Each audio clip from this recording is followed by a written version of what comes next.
बिस्मिल्लाहिर्रहमानिर्रहीम। अस्सलाम वालेकुम। उम्मीद है आप सब लोग खैरियत से होंगे। आज मैं आपसे जो रेसिपी शेयर करूंगी आप यकीन करें तकरीबन हर घर में ही बनाई जाती है और बहुत ही शौक से ये रेसिपी खाई जाती है हर घर में। इसको बनाना भी बहुत आसान है और ज़ायक़े में तो इसका जवाब ही नहीं है। बहुत अच्छी रेसिपी है, ज़रूर ट्राई करिएगा और मुझे फीडबैक दीजिएगा ये रेसिपी आपको कैसी लगी। चलें आए रेसिपी स्टार्ट करते हैं। अच्छा, ये मेरे पास बकरे का गोश्त है, तकरीबन आधा किलो से ज़्यादा है। इसको मैंने अच्छी तरीके से भिगो के धो लिया था। बकरे का गोश्त है, उसके अंदर 1 चमचा भर के हम लहसुन अदरक का डालेंगे। बिल्कुल भर के डालिएगा, कढ़ाई में थोड़ा ज़्यादा डलता है। 2 से 3 मिनट हम इसे भूनेंगे। पहले हम गोश्त को थोड़ा सा गलाएंगे। बकरे का गोश्त थोड़ा जल्दी ही गल जाता है। चल 1 से 2 मिनट मैं इसे अच्छी तरीके से भूनूंगी। थोड़ा सा बस हल्का सा। चल अच्छा, 1 गिलास भर के बस पानी डाल दें। या जितनी ज़रूरत हो गोश्त गलाने के लिए उतना पानी डाल दें। मैं हमें 1 गिलास सही रहेगा। ठीक है, अब तकरीबन 80% हम गोश्त को गला लेंगे। मैंने गलने के लिए छोड़ दिया। इसके अंदर आधा किलो से ज़्यादा गोश्त है ना बकरे का, तो 1 पाव से थोड़ा से ज़्यादा इसमें हम टमाटर डाल देंगे। तकरीबन 3 पाव गोश्त है तो इसमें हम 1.5 पाव टमाटर डाल देंगे। टमाटर को बस रफली से डाल दें, फिर सॉफ्ट हो जाएंगे तो उसके हम ऊपर से ये जो छिलका है ना वो उतार लेंगे, आसानी से रिमूव हो जाता है। चलो तकरीबन मैं सब गोश्त को गलने के लिए छोड़ दूँगी। टमाटर भी इसी में हो जाएंगे। गोश्त भी हमारा गल गया और तकरीबन टमाटर के छिलके अब हम रिमूव कर देंगे। ये देखिए, इस तरह से डाल देंगे ना, बहुत आसानी से निकल जाते हैं ये। इस तरह से मैं सारे निकाल लूँगी। आप इस रेसिपी को ट्राई करें। आप यकीन करें, हम बाज़ार से इतने महंगे महंगे खाने ला के खाते हैं, ये जाके हम बाज़ार में लेते हैं, उससे कहीं ज़्यादा बेहतर घर में हम बेहतरीन कढ़ाई बना सकते हैं। इस तरीके से आप सब रिमूव कर दें।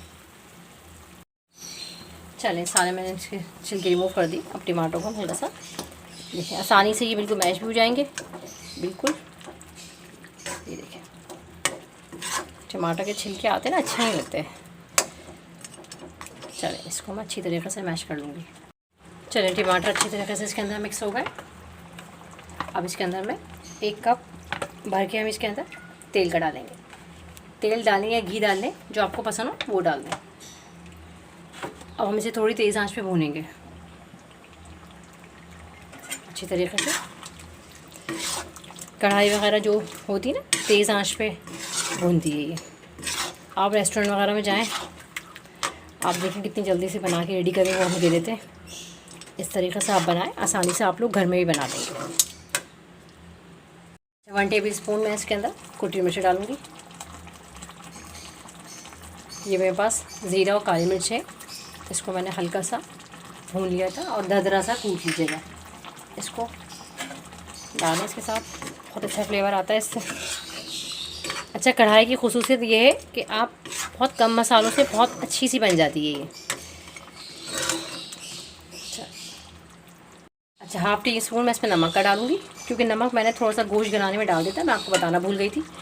हाफ़ टी स्पून मैंने अभी डाला था, हाफ़ टी स्पून मैंने अब डाला है, तो ये तकरीबन सही आएगा। बाकी आप अपने टेस्ट के हिसाब से कम या ज़्यादा कर लें, जितना आपको पसंद है।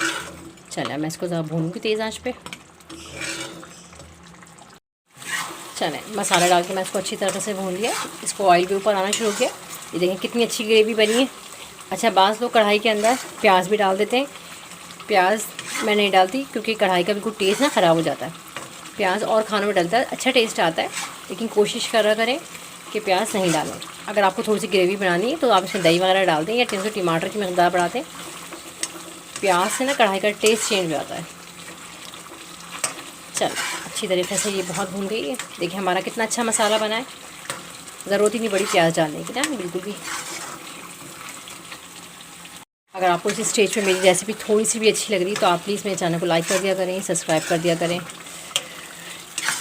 चलें, ये अच्छी तरीके से बहुत अच्छी तरीके से भून गई है।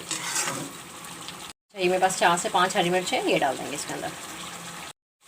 चलें, कढ़ाई हमारी बिल्कुल रेडी है। आप इसका लुक देखें, बहुत उम्दा, बहुत लाजवाब है।